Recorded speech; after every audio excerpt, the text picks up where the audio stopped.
Welcome to this technical guide on the PS5 controller. We are Kelatos Informatica, specialists in technical repair. We collect your device from your doorstep, carry out a free diagnosis, and send you a quote before any repair. No phone calls, no trips to the shop. We are based at Calle Joaquín María López 26, Madrid. Convenient, transparent and professional. Link in the description. If the joysticks on your PS5 controller aren't responding at all, it can be quite frustrating. This issue often arises due to wear and tear or dust accumulation inside the controller. If left unresolved, it may lead to further damage, making repairs more complex and costly.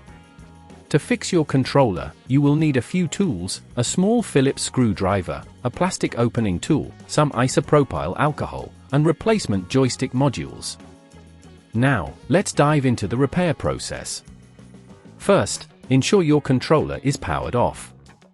Using your Phillips screwdriver, carefully remove the screws located at the back of the controller.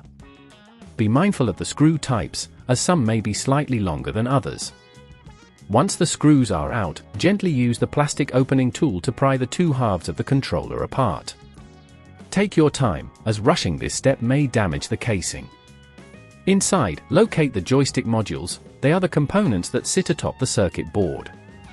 To identify the faulty joystick, move it slightly and observe if it registers any movement on the screen.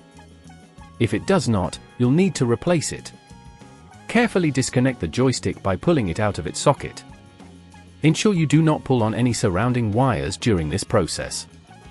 Next, take your new joystick module and insert it into the socket, ensuring a snug fit. Once it's in place, reconnect any cables you may have inadvertently disconnected. Before reassembling the controller, it's wise to clean any dust or debris with a little isopropyl alcohol and a cotton bud. This helps prevent future issues.